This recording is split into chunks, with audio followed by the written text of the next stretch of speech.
Atlântida no Reino das Trevas. Roger Bottini Paranhos. O bem e o mal são apenas os dois extremos da mesma realidade comportamental, nada mais do que as duas faces de uma mesma moeda. Os opostos são idênticos, de igual natureza, porém em graus diferentes. Assim como os anjos da luz, os magos das sombras trabalham indiretamente em nome do Espírito Criador, ainda que algumas vezes não percebam. Os emissários das trevas são os senhores do karma, responsáveis por impulsionar a evolução nas esferas mais primitivas de mundos incipientes como a Terra. Por meio dos mecanismos draconianos da dor, despertam as almas teimosas, que rejeitam a evolução pelo amor e pela sabedoria. Como em todos os aspectos da vida, nada foge do controle onipresente de Deus. Hermes. Capítulo introdutório. A desativação da pirâmide hipnótica. Deitado em minha cama, abri os olhos sobressaltado. Meu coração batia acelerado, e eu apenas observava o movimento das pás do ventilador de teto, girando lentamente, como se estivesse em câmera lenta. Fiquei assim, com o olhar vidrado por vários segundos, até que percebi a movimentação frenética que se desenrolava ao meu redor. Ramiro e os demais técnicos da espiritualidade avaliavam meus sinais vitais e faziam comentários preocupantes. Fiquei assustado e comecei a me debater. Cristal aproximou-se e me disse, com sua voz serena: Roger, fique calmo. Já estamos regularizando a situação. Tudo está sob controle. A observação segura da mestra da chama violeta não me tranquilizou. O estado de transe em que me encontrava era tal que não os reconhecia.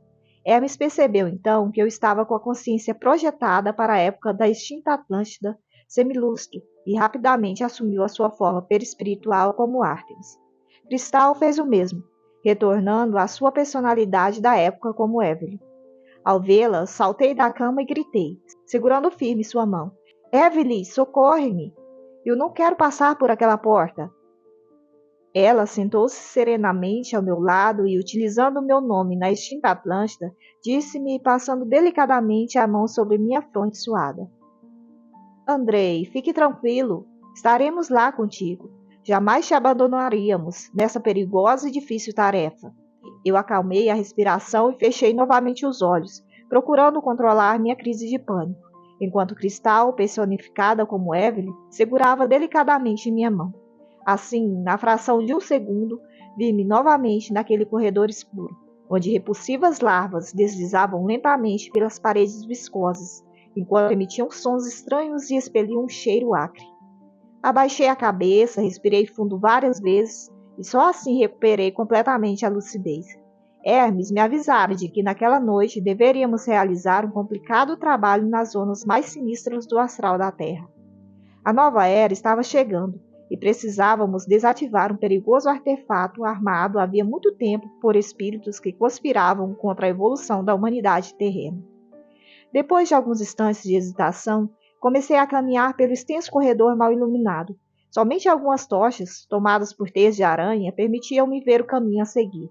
A cada passo, o corredor tornava-se mais estreito, como se estivesse se afunilando. Maldição, pensei. Sempre tem que ser do jeito mais difícil. Respirei fundo e prossegui andando meio de lado, para não encostar na parede da estreita passagem. À medida que avançava, eu observei os símbolos da antiga língua atlântica gravados nas paredes, muitos deles representando poderosos comandos de magia negra que foram muito utilizados nas últimas décadas do continente que desapareceu nas águas profundas do Oceano Atlântico. A magia atlântica não era ritualística como a dos povos que a sucederam. Ela era essencialmente mental, carregada de comandos hipnóticos, submetida tanto aos homens quanto aos espíritos desencarnados.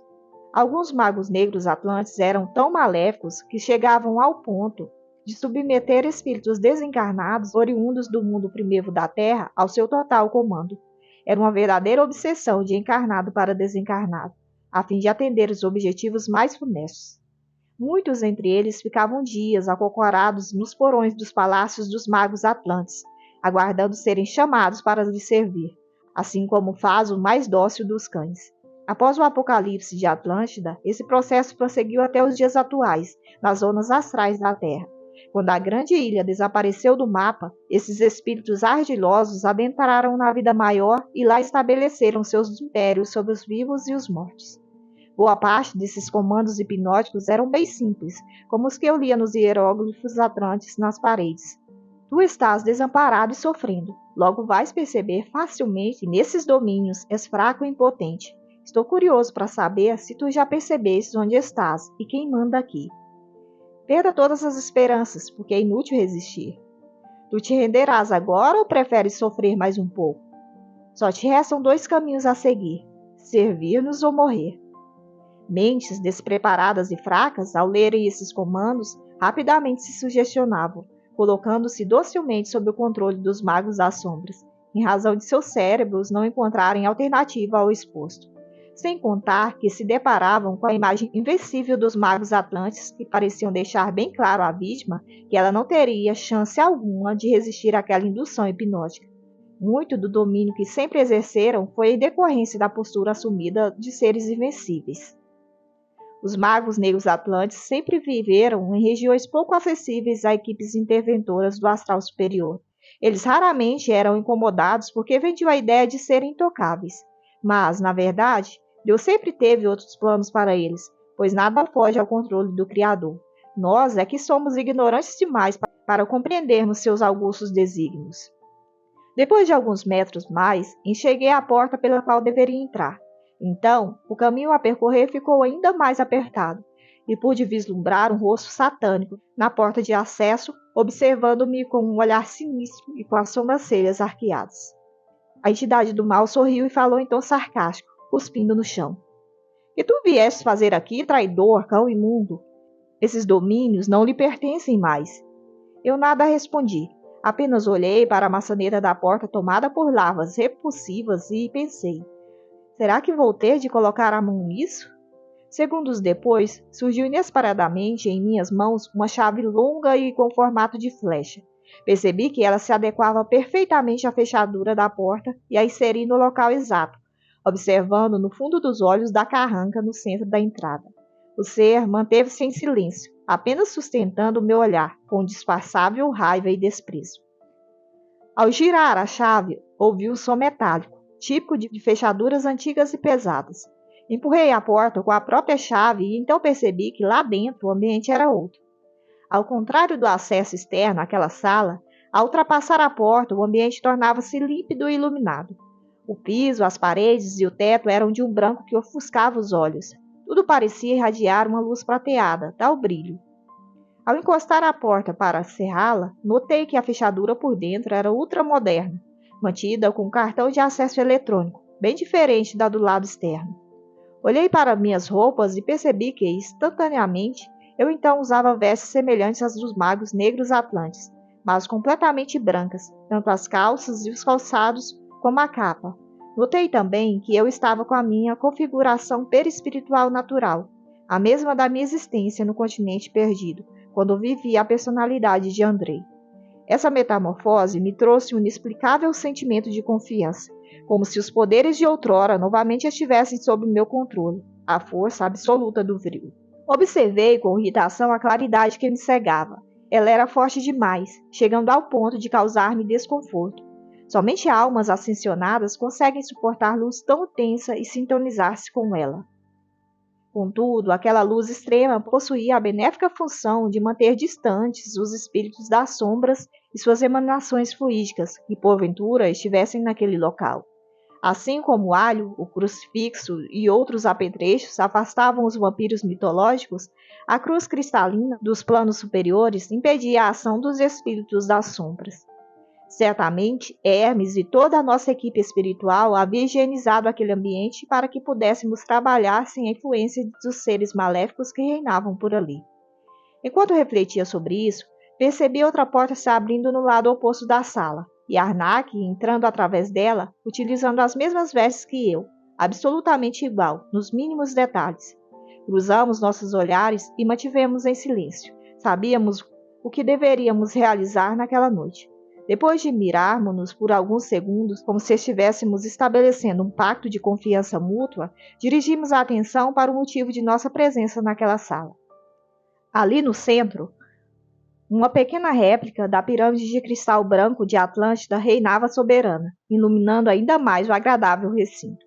O artefato tinha em torno de 1 metro de altura e repousava sobre um pedestal de aproximados 50 centímetros. No centro da sala, o teto se afunilava para absorver e canalizar as energias e transmissões emitidas por aquela esplendorosa pirâmide. Arnak e eu caminhamos em direção ao centro da sala, com passos lentos. Quando chegamos próximo à pequena pirâmide, ele desviou o olhar e disse-me, com seu tradicional senso de humor, admirando suas vestes claras: "Ficamos bem de branco, não é mesmo, Andrei?" Eu sorri para o amigo, sem deixar transparecer minha preocupação acerca de nossa tarefa naquele local, e falei: "Certamente que sim. É isso que estamos tentando lhe mostrar faz alguns séculos. Para ser digno de trajar a vestimenta da luz, é necessário muito esforço na difícil arte de vencer-se. No entanto, realizar essa conquista é algo que não tem preço." Ele desviou o olhar para cima, levemente para a esquerda, buscando acessar recordações remotas em sua memória, e completou de forma descontraída: "É verdade, tudo tem seu tempo. Acho que chegou o meu momento." Eu concordei com um gesto sincero e falei: "Sim, agora é o tempo de desmontarmos esse sinistro artefato. Me diz que se trata de um momento histórico, há muito esperado. Vamos fazer nossa parte e sair logo daqui." Eu me aproximei da pirâmide e girei o cume levemente para o lado direito, desencaixando-o do restante da peça. Fiquei admirado em saber como desarmá-la. Naturalmente, isso estava gravado em regiões de minha mente das quais eu poderia ter consciência somente quando estava totalmente liberto do corpo. Eram lembranças de um passado muito distante.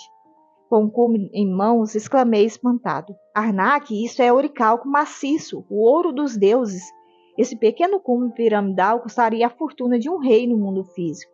Ele concordou serenamente e completou: "Sim, o oricalco é o símbolo de um mundo superior, o mais nobre dos metais, um tesouro somente compatível com a dimensão superior da grande ilha, que se perdeu com o passar dos séculos. Sem dúvida, é uma joia sem igual."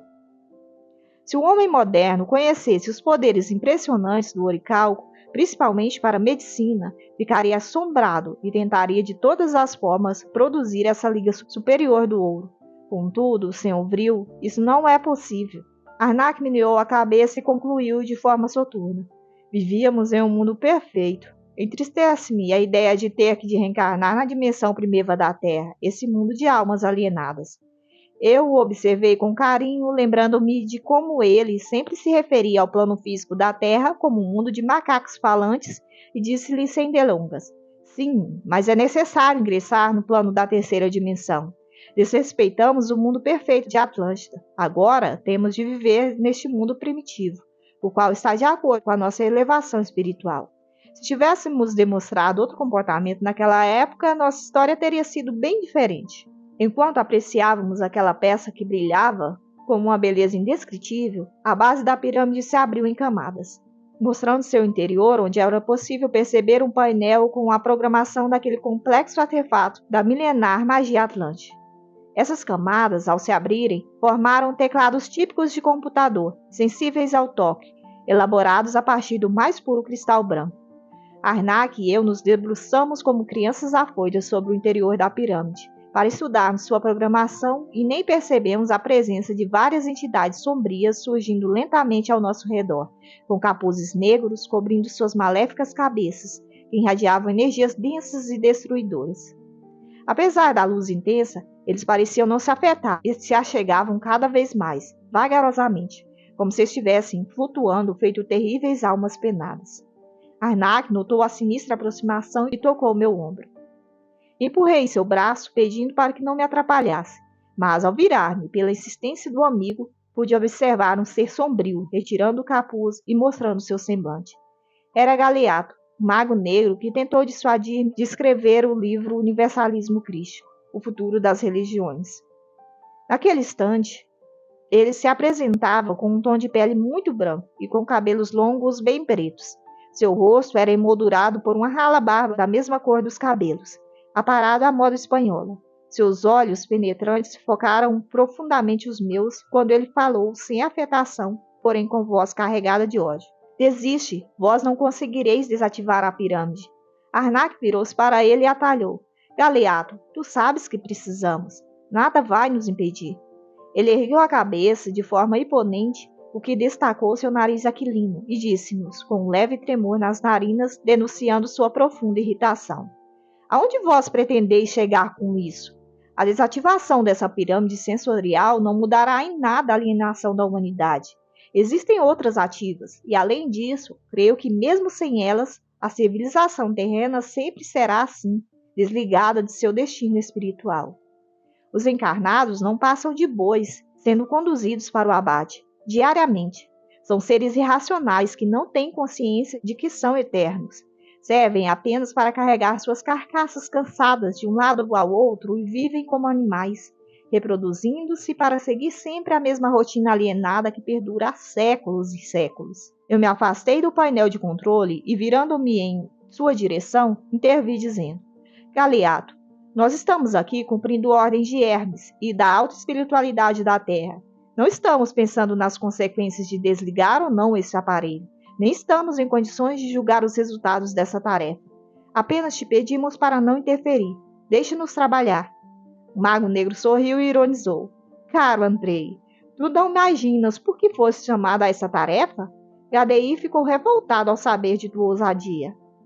A menção HDI causou-nos um certo desconforto. Não há como negar. O rei da raça branca Atlante, quem muito havíamos incomodado no passado, certamente não estava nada contente com nossas últimas intervenções. Graças a Deus tínhamos o amparo dos mestres da luz. Entretanto, não era prudente realizar um enfrentamento de tal natureza. Mas, naquele instante, Hermes materializou-se na sala iluminada e falou, aliviando nossos corações. Galeato, deixe-os trabalhar. Tudo tem seu tempo. Essa máquina do mal já exerceu sua infeliz função por um período muito longo da história da humanidade. Chegou o momento de encerrarmos sua atividade. Com um simples gesto, Hermes irradiou poderosa energia, a qual afastou Galeato e os demais seres das sombras para o canto oposto da sala. Contrariado, mas sem esboçar reação, ele recuou com seus asseclas. Enquanto isso, Arnak e eu começamos a acessar os códigos de programação daquele transmissor hipnótico que estimulou por séculos a alienação humana. Sem tirar os olhos do monitor interno, perguntei ao nosso mentor. Diz-nos, Hermes, o que é essa pirâmide e por que a estamos desativando hoje? O sábio mestre sentou-se ao nosso lado e falou com tranquilidade, enquanto acompanhava nosso trabalho com um olhar curioso. Estamos a um passo de adentrarmos em um novo estágio da transição para a nova era. Em 21 de dezembro de 2012, a Terra entrará definitivamente no disco de radiação da estrela Alcione, chamado de cinturão de fótons. A cada 10.000 anos, o sistema solar penetra por 2.000 anos nesse anel de fótons, ficando mais próximo dessa importante estrela de nossa galáxia. Demonstrando empolgação e serenidade pouco indicada para o local em que nos encontrávamos, nosso mestre arrematou. Amigos, estamos entrando novamente na Era da Luz. A última vez em que nosso planeta viveu essa fase foi durante a Era de Leão, há 12.000 anos. Neste momento, eu ergui a cabeça e exclamei, mas isso foi durante os últimos dias de Atlântida. Hermes concordou e falou, com seu tom de voz elegante e cordial. Sim, mais precisamente no final da Época de Ouro. O sistema solar saiu da esfera de atuação do cinturão de fótons da estrela Alcione justamente no ano em que a guerra entre as duas raças começou, conforme narramos no livro Atlântida no Reino da Luz. A partir daquele ano, a vibração espiritual do planeta tornou-se mais pesada e afeita a energias densas, facilitando o desencadeamento do ódio e dificultando a percepção extrasensorial dos encarnados, mesmo na elevada esfera espiritual em que se encontrava a Atlântida. Os capelinos que migraram para a Terra, assim como vós, eram pouco sensíveis aos valores da alma. Além disso, ainda chegaram à Terra no início de um período de baixas vibrações astrais, o que terminou por dificultar sua adaptação ao novo mundo, intensificando sua alienação humana com relação à sua eterna consciência espiritual. Arnak aproveitou o silêncio de Hermes e completou. A partir de então, a humanidade enveredou pelo caminho do materialismo e tornou-se incapaz de ouvir a voz que vinha do céu, como faziam os antigos Atlantes da Era de Ouro. O domínio das trevas ficou mais intenso. A humanidade se esqueceu de seu pai, o espírito criador, e terminou por perder-se. Os homens escravos de seu ego desacreditaram definitivamente na finalidade da evolução espiritual e afastaram-se do roteiro de luz. Por serem cegos com relação à espiritualidade genuína, passaram a crer em rituais e oráculos de natureza duvidosa. Essa pirâmide, entre outras iniciativas das sombras, foi o golpe de misericórdia à humanidade já falida espiritualmente. Virei-me para Hermes e aguardei seus comentários a respeito de tudo aquilo. Arnak tem razão, respondeu o mentor. Essa pirâmide é uma poderosa estação de transmissão de comandos hipnóticos para desestabilizar a conexão dos encarnados com seu mundo, a pátria espiritual. Os homens são alienados com relação à realidade do mundo maior por sua própria imaturidade, falta de capacidade meditativa e também pela ação de artefatos como este. Hermes suspirou e prosseguiu. Apesar da ação de instrumentos como este, a alta espiritualidade da Terra conseguiu trazer a mensagem de luz. Porém, isso aconteceu com muita dificuldade e à custa do sofrimento dos mestres que desceram ao mundo físico para esclarecer uma humanidade com seus sentidos espirituais debilitados. Caso o karma dos capelinos e da humanidade primitiva da Terra fosse outro, talvez não sofressem esse entorpecimento que os cega para a dimensão espiritual. Somente aquele que crê e busca dentro de si a essência espiritual consegue ver, ouvir e sentir o mundo maior que cerca o limitado plano físico da Terra. Aquele que se mantém alheio à meditação e à reflexão sobre o mundo invisível jamais verá, sentirá ou compreenderá o plano maior.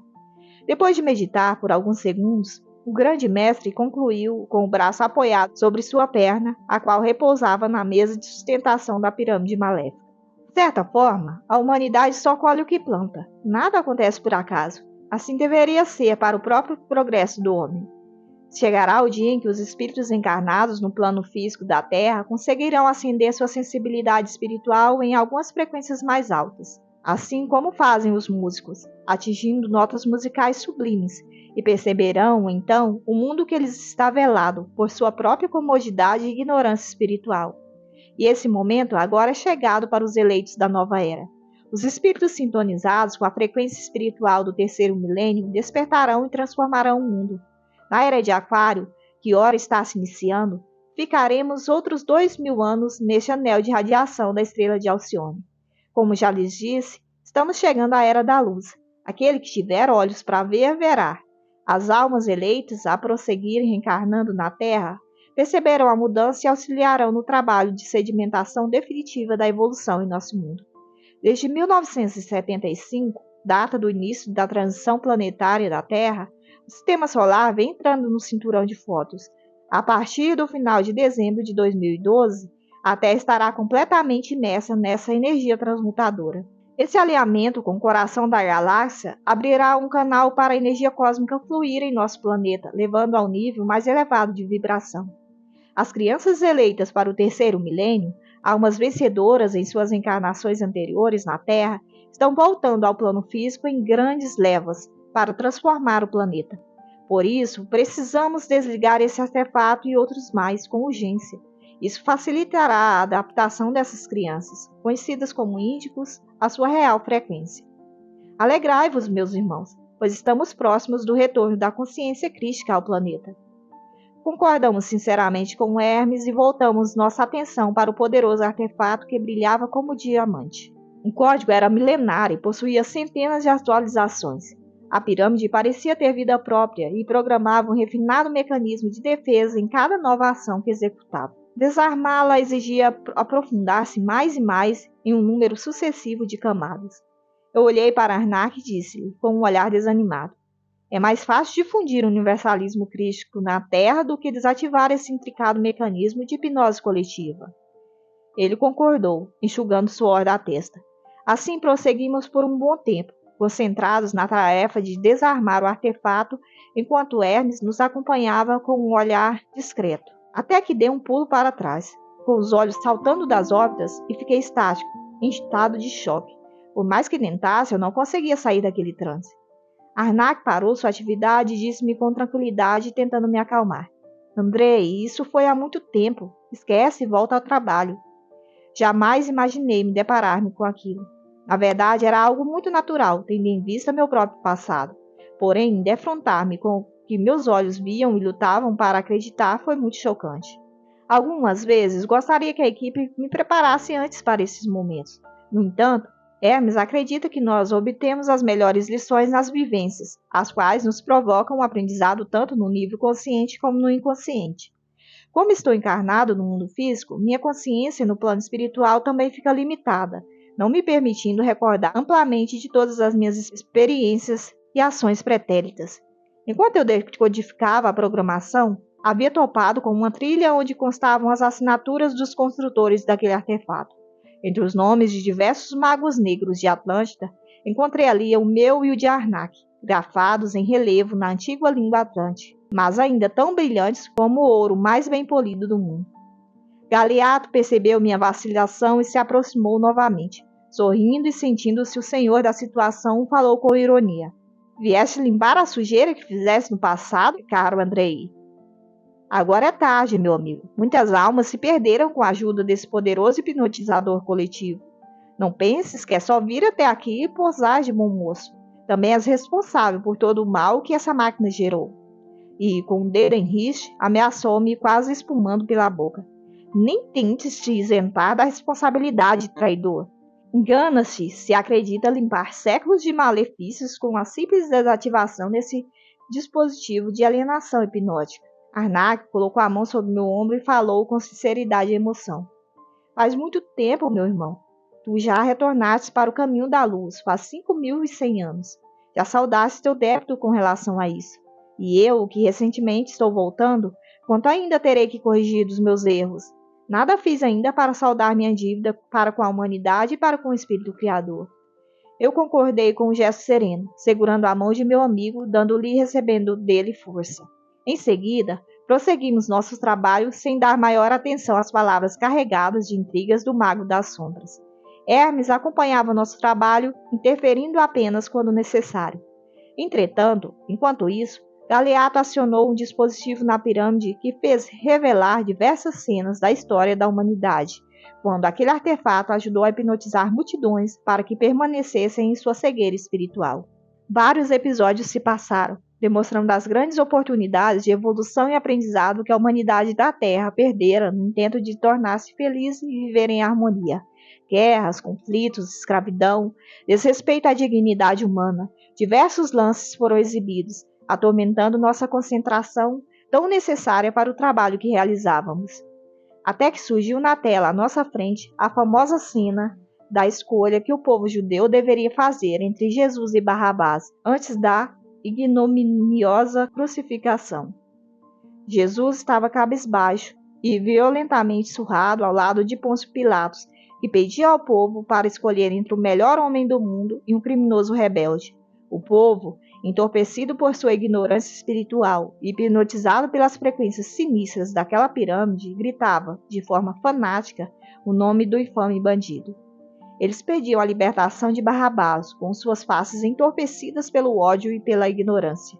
Diante dessa imagem, eu coloquei a mão sobre a boca e pensei, meu Deus, eu ajudei indiretamente nessa infeliz escolha. Hermes se aproximou então e disse-me com carinho, tudo aconteceu como deveria na missão do Mestre dos Mestres. Naquela época, tu já estavas com outra consciência espiritual. Inclusive, estávamos encarnados naqueles dias memoráveis, torcendo e trabalhando pelo êxito da missão de Jesus. Eu olhei para ele e perguntei, chocado, demonstrando até mesmo irritação. Mas por que não desligamos esse maldito artefato antes? Por que, meu Deus? Esperar milhares de anos para isso? Hermes olhou-me com compaixão e falou. Como já falei anteriormente, tudo tem seu tempo. Concentre-te no teu trabalho, apenas isso. Faz o que deve ser feito. Não te deixes influenciar. Caso contrário, não poderia auxiliá-los na conclusão desse trabalho. Lembra? Precisamos estar na mesma faixa vibratória para eu ter como apoiá-los nessa região. Eu fiquei transtornado com a ideia de ter ajudado a alienar tantas pessoas por tantos séculos e perguntei com um forte aperto no peito, tentando segurar as lágrimas. Por que, meu mestre? Por que eu fiz isso? Ele me abraçou comovido e respondeu com energia, olhando fixamente para meus olhos marejados, segurando firme em minha cabeça com as suas mãos abençoadas.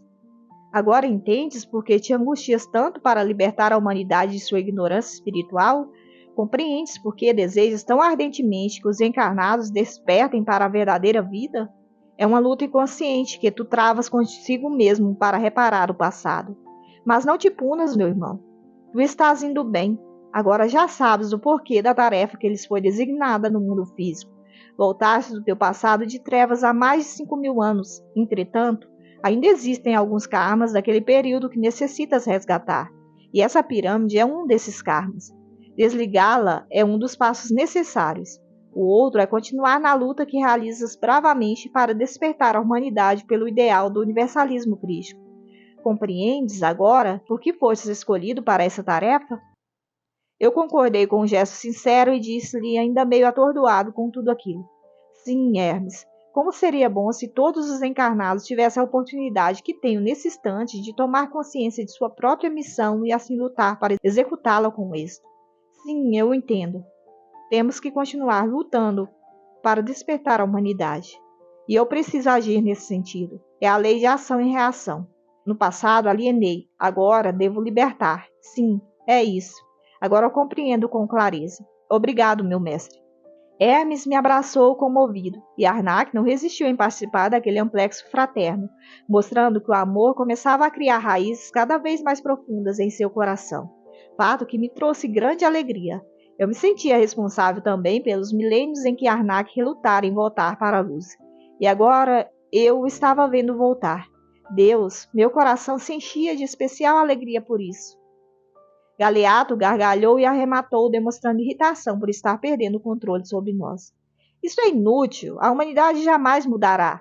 A Terra será sempre habitada por almas estúpidas e alienadas. E não venhais com essa teoria de reencarnação de eleitos ou almas especiais. Nada vai acontecer. Isso é uma grande piada. Desde a época de Jesus que os homens esperam esse famigerado fim dos tempos, ou o grande juízo. Nada disso ocorrerá e a humanidade será sempre como foi, um bando de selvagens que nada mais são do que as nossas marionetes idiotas. Ele se virou para Hermes e falou, mantendo o olhar flamejante carregado de ódio. A humanidade sempre dançou nossa música, nada mudará isso. O iluminado mentor olhou com compaixão para o antigo mago Atlante e disse-lhe com carinho: Galeato, tu provavelmente já estás pronto para perceber quando uma nova e libertadora visão chegou para ficar. Ao contrário dos leigos, que ainda não possuem essa percepção desenvolvida. O universalismo crístico é essa visão. Será somente uma questão de tempo para a Terra entrar definitivamente nessa nova frequência. E a humanidade do futuro estabelecerá a Jerusalém renovada prometida por Jesus. O mago da sombra se irritou ainda mais com as palavras envolventes de amor e verdade de nosso mentor e retalhou. Não me convencerás dessa forma, sabes bem disso. Agora, deixemos essas duas criaturas abençoadas executarem seu trabalho. Ele deu-nos as costas e voltou para o lado oposto da sala. Sua fisionomia não mudou, mas não sei por que senti que lá no fundo de sua alma as palavras de Hermes alojaram-se para reflexões futuras. Isso já era uma grande vitória, tratando-se de Galeato. A princípio, Arnak e eu não entendemos o tom irônico de suas declarações, mas não demorou muito para percebermos aonde ele queria chegar. Apesar dos esforços de Hermes para manter nossas sintonias elevadas, Galeato e seus assessores começaram a estimular em nossas mentes sentimentos negativos e de desequilíbrio, provocando uma queda vertiginosa em nossas vibrações espirituais. Tínhamos vivido recentemente um momento sublime ao lado de Hermes, mas as recordações do passado e minha descoberta como colaborador da construção daquele maldito aparelho fizeram-nos desestabilizar rapidamente. Este é o nosso mal. Temos o material para construir nossa evolução espiritual, mas não o cimento para firmá-la. Ao primeiro vento, as bases sempre oscilam. Hermes tentou nos alertar para ficarmos em estado de prece e não nos influenciarmos, mas tínhamos nossos dramas e traumas seculares que dificultavam nossa luta interior para não nos abalarmos. Galeato projetava em nossas mentes, de forma rápida e contundente, todas as nossas falhas e fraquezas, com uma habilidade notável, fruto de séculos de trabalho na hoste do mal. Eu tentei lutar contra aquele domínio demoníaco, fechando os olhos e procurando focar-me na imagem de Jesus e dos grandes avatares que realizaram nobres tarefas de iluminação em toda a terra, mas não conseguia. Ele me fazia ver somente o lado podre da humanidade, o qual, infelizmente, ainda é muito grande. Foi triste constatar que tínhamos mais sintonia com Galeato do que com Hermes, naquele instante. Assim, quando abri rapidamente os olhos, percebi que Arnak estava paralisado, completamente hipnotizado e sem reação. O mundo de tormentos internos dele era muito maior que o meu, tornando-o uma presa fácil às intenções de Galeato. Ao vê-lo de tal jeito, notei também que o ambiente já não estava mais iluminado, e o piso não era mais branco, como o mármore. Tudo estava tornando-se cinzento, e a figura perispiritual de Hermes estava cada vez mais apagada e distante. Estendi a mão para o nobre mentor em sinal de socorro. Ele apenas fez um gesto de impotência, dando-me a entender que estar com a luz ou com as trevas dependia somente de nós naquele instante. Ele nada poderia fazer. O pânico se instalou em meu coração, Hermes se desmaterializando e Arnak petrificado à minha frente. O que fazer, meu Deus? Os olhos do amigo demonstravam estranha tonalidade azul, atestando seu estado de profunda hipnose. Olhei para Galeato e percebi o sutil sorriso de vitória em seus lábios. Procurei reordenar meus pensamentos para escapar de sua esfera de influência. Entretanto, parecia que seu domínio se tornava maior a cada segundo. Com uma mente perspicaz, ele conseguia explorar justamente meus pontos mais fracos e ainda fazia uma profunda relação com os mesmos fatos que me levaram à decadência espiritual na extinta Atlântida. Além disso, ele relacionava sutilmente esses fatos à terrível morte de Evelyn. Apesar de eu saber que tudo aquilo fora fruto natural dos acontecimentos, meu inconsciente insistia em me punir, como se eu fosse o principal responsável pela tragédia que levara minha esposa à morte e minha vida ao caos. Ele percebeu minhas reflexões e perguntou-me com uma entonação hipnótica na voz: Diz-me, caro Andrei, o que mudou? Tu és apenas um lobo em pele de cordeiro. Se te fosse dado o poder sobre o vil no mundo físico atual, farias o mesmo que fizesse na época ou talvez até pior. Nós fomos criados na mesma escola da vida, a escola dos magos negros do Vril. Eu sacudi a cabeça e respondi: Não é assim, Galeato. Eu mudei. Esses mais de 5.000 anos, desde que abandonei o sacerdócio das trevas, me ensinaram muitas coisas. Ainda tenho muito a caminhar, mas não sou mais aquele Andrei que lutou ao teu lado na guerra das duas raças. Ele fez-me um sinal de descontentamento e retalhou com rispidez. Lutou ao meu lado? Tu tinhas duas caras, apoiavas GDI e ao mesmo tempo conspiravas a favor de Atlas. Não aceito que reveles minha identidade. Tínhamos um acordo com relação a isso. Em uma tentativa desesperada de rever o domínio de Galeato, dei um soco no painel da pirâmide e falei com irritação. Nós tínhamos um acordo aqui também. Esse é o momento de desativação dessa maldita pirâmide. E tu estás quebrando o trato que empenhaste com Hermes. Logo irei revelar tudo no livro Atlântida no Reino das Trevas. Tu quebraste tua palavra. Assim, me autorizas a quebrar a nossa. Ademais, não vejo motivo para esconder-te. Se tu acreditas na força do mal como sendo soberana, permita então que todos a conheçam claramente e decidam por si qual o melhor caminho a seguir. Aquela discussão momentânea fez com que Arnak se libertasse do seu torpor e recuperasse a lucidez. Ele entrou na conversa com boa presença de espírito, dizendo: Andrei tem razão, Galeato. O que temes? Logo tu, que se diz tão poderoso. Será que o grande mago das sombras tem medo da verdade? Eu me virei para o amigo feliz por seu restabelecimento e fiz um gesto de que apoiava suas palavras, colocando a mão sobre seu ombro. Em seguida, mirei Galeato com um olhar desafiador. Controlando sua irritação, ele disse-nos: Uma coisa não tem nada a ver com a outra. Desprezo a humanidade e apenas creio que ela não é digna de conhecer minha história. Já acho um absurdo que relates sobre a Atlântida. Era melhor que os homens conhecessem apenas as narrativas superficiais e fantasiosas que já existem sobre o continente perdido. O que estás fazendo já passa dos limites do tolerável. Deixe os encarnados acreditando nos contos místicos sobre a Atlântida. Eles estavam felizes com isso. Enquanto Galeato falava, Arnak dava-se conta do estado vibracional do ambiente em que nos encontrávamos. A cada instante, a luz ficava mais fraca. Estávamos mergulhando em um terrível breu. Mais um pouco e não conseguiríamos nem mesmo enxergar os comandos do painel de programação. Hermes já tinha sumido aos nossos olhos fazia algum tempo. Estávamos por nossa conta e risco. Deus nos proteja. Eu aguardei o término da exposição dos argumentos do mago negro e falei: Galeato, revela-te aos homens. Permita que teu nome seja citado. Até Gadeir não fez objeção. Demonstrou total desprezo por nosso trabalho. O que temes? Seria alguma referência à sociedade vril? Este fracasso durante a Segunda Grande Guerra te envergonha? Durante a Segunda Guerra Mundial, o Partido Nazista instituiu o culto chamado Sociedade Vril, que reuniu os mais fanáticos seguidores de Adolf Hitler na busca pelo domínio do quinto elemento no plano físico da Terra. Entre eles estavam os terríveis Heinrich Himmler, Martin Bormann e Rudolf Hess.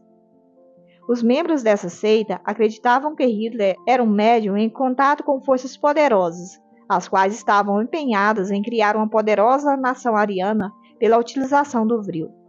A personalidade megalomaníaca de Hitler logo estimulou a essa busca insana, a qual não media limites e deformou ainda mais as mentes doentias desse grupo que era dominado no astral pelos magos negros atlantes. Inclusive, eles recebiam do astral inferior a informação de que, em pouco tempo, estabelecer-se-ia na Terra uma nova era que eles interpretaram erroneamente como sendo marcada pela soberania da raça ariana sobre todo o planeta, tendo o Partido Nazista como único governante mundial, distorcendo o advento da Era de Aquário, que celebra a irmandade, a tolerância e a compreensão maior da vida, sem líderes autocratas e sem terror. Os fundamentos da energia vril, o poder místico da suástica e a ideia de que a raça ariana dominaria o mundo, eles obtiveram também por intermédio de um entendimento distorcido do livro A Doutrina Secreta, de Helena Blavatsky, publicada em 1888. Infelizmente, algumas vezes, textos que deveriam iluminar a humanidade são mal interpretados por mentes doentias, causando caos e destruição. Todas essas informações foram habilmente distorcidas nas mentes desses homens, em razão de uma impositivação obsessiva dos magos negros atlantes que atuavam sobre eles diretamente do astral. Obviamente, eles tinham perfeita sintonia por terem profunda ligação passada. Esse grupo encarnado fazia parte do segundo escalão dos magos negros atlantes da raça branca. Os historiadores tendem a subestimar os fundamentos ideológicos ocultos do nazismo, temendo banalizar os horrendos crimes de guerra.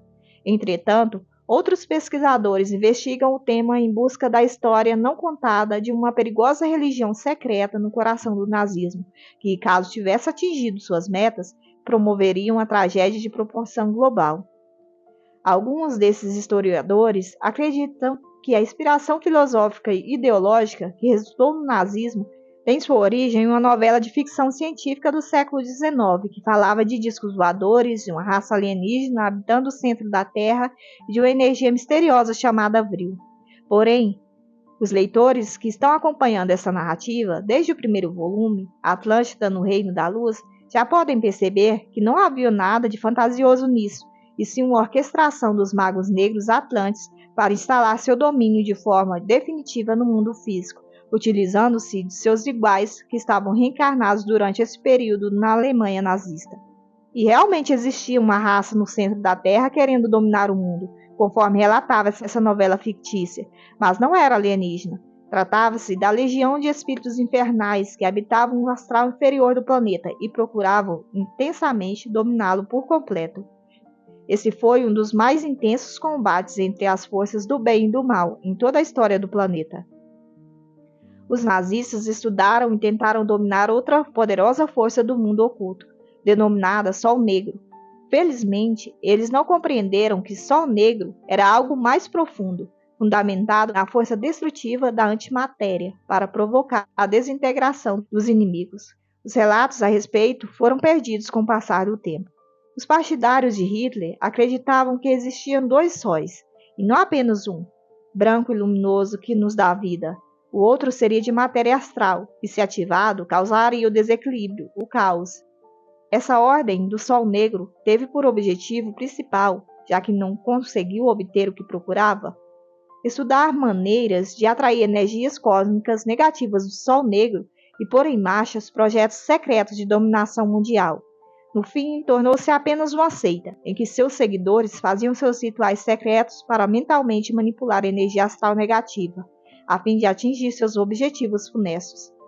Inclusive, Himmler utilizou algumas médiuns mulheres em seus rituais satânicos para tentar obter o segredo do vril, até mesmo realizando estranhos ritos sexuais, mas não obteve sucesso.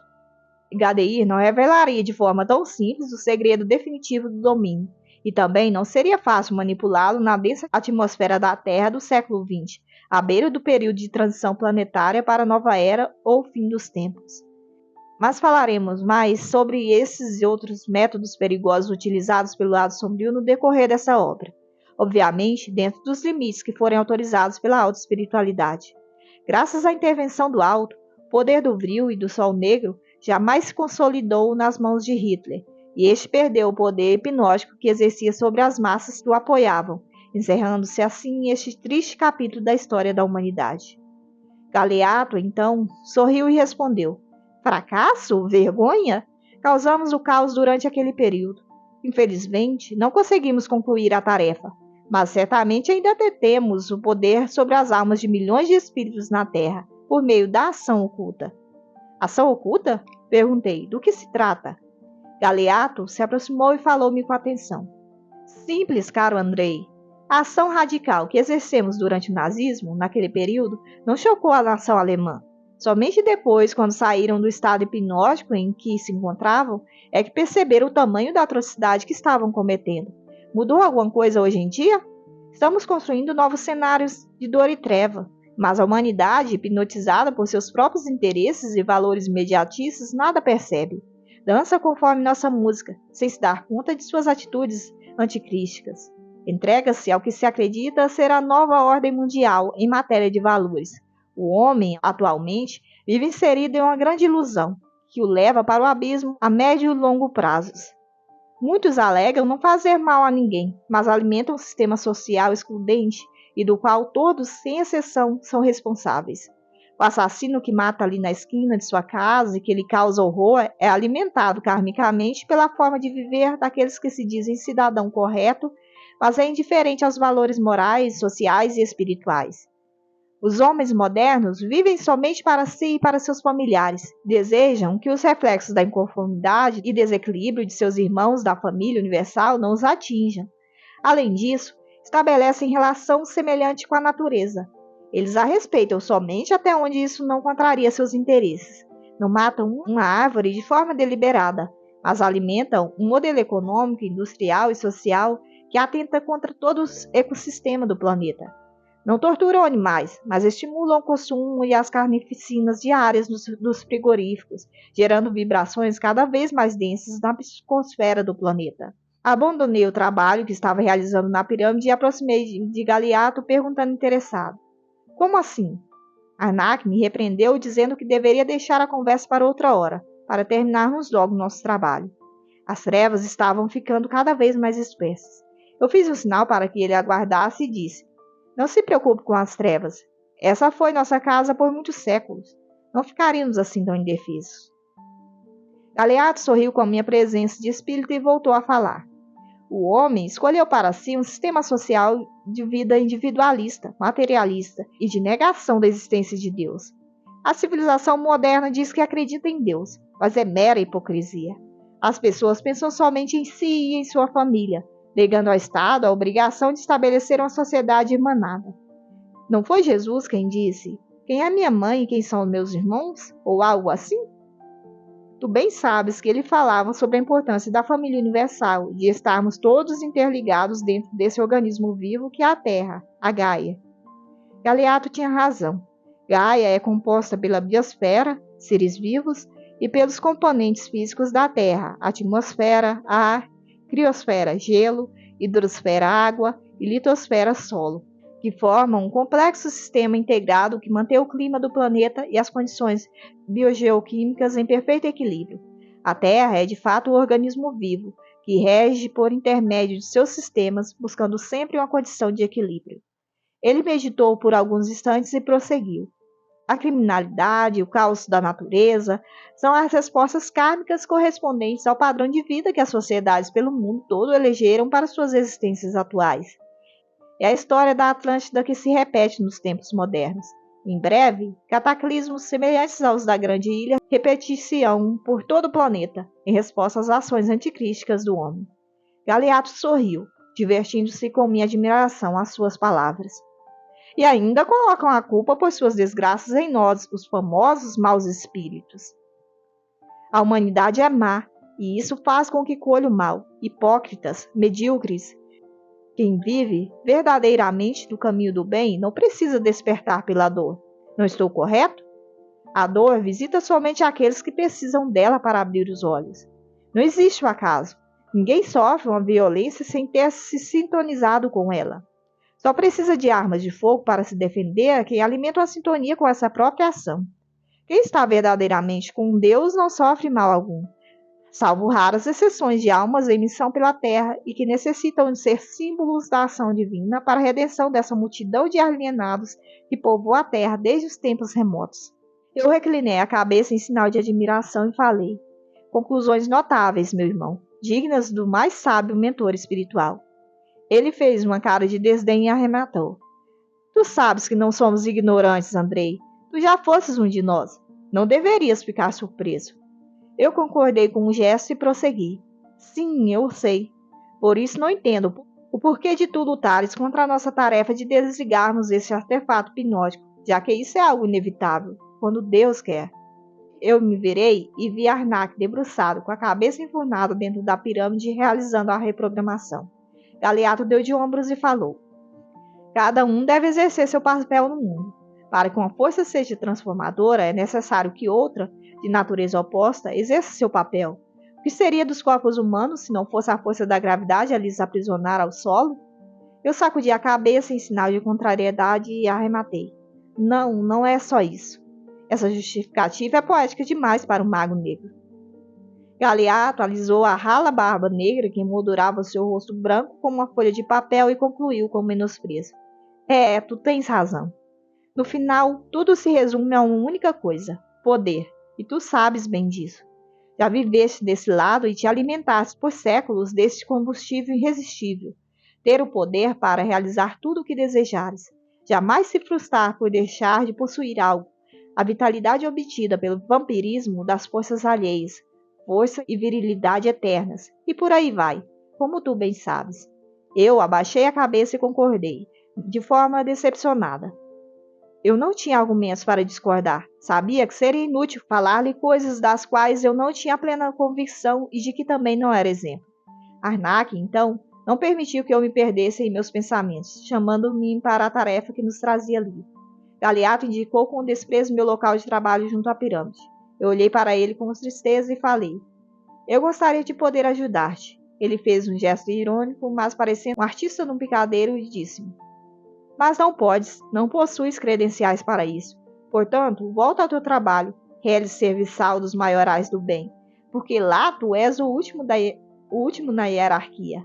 No lado negro, estarias ombreando conosco pelo poder. No lado da luz, mal tens qualificação moral para servir ao último de seus mestres. Eu não dei atenção a ele e segui para o lado de meu irmão. Arnak parecia perdido em meio àquele emaranhado de códigos e falou-me: pensei que fosse mais fácil. É como desenredar uma teia de fios constituída por séculos e séculos de execução de trilhas do mal. E ele tinha razão. Estávamos diante de um aparelho que parecia uma máquina do tempo. Cada novo dia que se passava na esteira dos séculos parecia criar novos bloqueios ao âmago do sistema central que necessitava ser desativado, como se fosse um genial código de proteção. A escuridão intensa e a ausência de Hermes abalaram ainda mais nossa confiança. Sentíamos que estávamos perdendo vários pontos naquele jogo, mas não tínhamos escolha. Era preciso nos debruçar sobre o artefato e desativá-lo. A presença mental dos magos negros nos enfraquecia e causava um terrível estresse. Nossa proteção espiritual, naquele momento, era mínima. Se não fosse isso, eles já teriam partido para cima de nós sem piedade. Eu sentia meu rosto suado, com os cabelos em desalinho, tapeando minha visão sem poder retirar as mãos dos comandos do painel da pirâmide para não perder o trabalho realizado.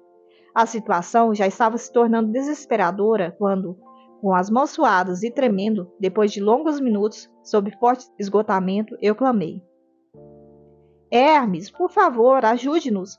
Fale conosco por telepatia, seja de que forma for. Precisamos de ajuda. Não estamos encontrando o caminho para desativar a pirâmide do mal. O socorro do nobre mentor não demorou muito. Calma, meus queridos irmãos, eu estou aqui. Vós não podeis me ver, mas acompanho atentamente cada passo. Ele, então, meditou por alguns segundos e falou pela linguagem mental. Analisai o espírito das sombras à vossa direita, mais precisamente aquele com o manto rústico. Arnak e eu imediatamente viramos para ele e perguntamos: o que há com ele? Trata-se da resposta a este enigma? Como pode esse troglodita primário estar em meio à assembleia de magos negros? O sábio mentor, com sabedoria e tranquilidade, orientou-nos: afastai-vos por alguns segundos da pirâmide e concentrai-vos nele. Procurai ver pelos olhos dele, em todos os detalhes. Não entendemos aonde Hermes desejava chegar, mas fizemos o que ele solicitou. Contrariados, largamos todo o trabalho realizado e, na pirâmide, por um momento, foram criadas novas trilhas de bloqueio. Parecia um animal vivo, cheio de tentáculos, tentando proteger-se. Olhei para Arnak, decepcionado com aquilo, e o amigo me disse: Hermes deve saber o que está fazendo. Vamos confiar. Eu concordei com ele e resolvemos seguir a orientação de nosso mentor. Mas qual não foi nossa surpresa quando invadimos o mapa mental do ser sombrio e enxergamos por intermédio de seus olhos. Impressionante! Ele não viu uma pirâmide feita com alta tecnologia como nós, mas sim o cadáver de um antílope, no qual Arnak e eu estávamos realizando rituais de magia pelo estudo de suas entranhas. Percebemos um sutil sorriso de Hermes em nosso campo mental, e em seguida, seu sublime pensamento nos invadiu novamente. O mundo é mental, irmãos. Programai esse artefato com a mente, libertos de vossos paradigmas. A pirâmide existe no mundo das formas, tanto físicas como astrais, mas principalmente no mundo essencial, o plano mental. Ficamos boquiabertos com aquela afirmação e resolvemos entrar em um estado de consciência superior. Em questão de segundos, Arnak e eu nos vimos dentro de outra sala, imune à ação dos magos negros. Estávamos deitados em cadeiras semelhantes às da grande pirâmide de Atlântida, manuseando diretamente o vril que controlava a pirâmide hipnótica. Analisando diante daquele novo paradigma, tornou-se muito mais fácil desativá-la por intermédio de rigorosos comandos mentais. Arnak gargalhou de felicidade e gritou: Viva! Agora é conosco! Hermes surgiu então à nossa frente, mais iluminado do que nunca, e falou: o painel de programação não existe, muito menos o antílope selvagem com as entranhas expostas. Tudo está na mente. Desativai esse artefato com a força da vontade dirigida, sem a necessidade de utilizar um painel de comandos do mundo das formas. Arnak, mal conseguindo controlar sua alegria com aquela virada de jogo, respondeu: Deixa conosco, chefe, vai ser um passeio. Rapidamente, realizamos vários comandos mentais que parecíamos conhecer muito bem, tal a facilidade para executá-los, até que chegamos finalmente em nossas assinaturas astrais sobre o artefato. Sem hesitar, comandamos a senha de desativação e a pirâmide desapareceu em todas as dimensões que eram apenas reflexos de sua existência no plano mental.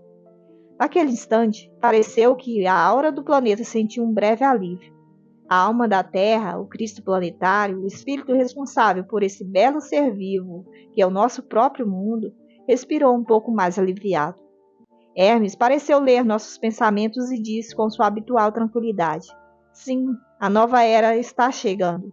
É necessário desintoxicar a aura de Gaia, para que a geração dos eleitos da nova era consiga sintonizar-se com a verdadeira vida e criar um mundo novo predito pelos grandes profetas desde eras remotas. As almas endurecidas pelo ódio e interesses mesquinhos não sentirão mudança nenhuma. No entanto, os bem-aventurados, os mansos, os pacíficos, perceberão uma nova brisa de paz, amor e prosperidade espiritual pairando no ar, possibilitando que eles utilizem todo o seu potencial espiritual para transformar o mundo e promover tanto sua evolução individual como também a ascensão conjunta da humanidade.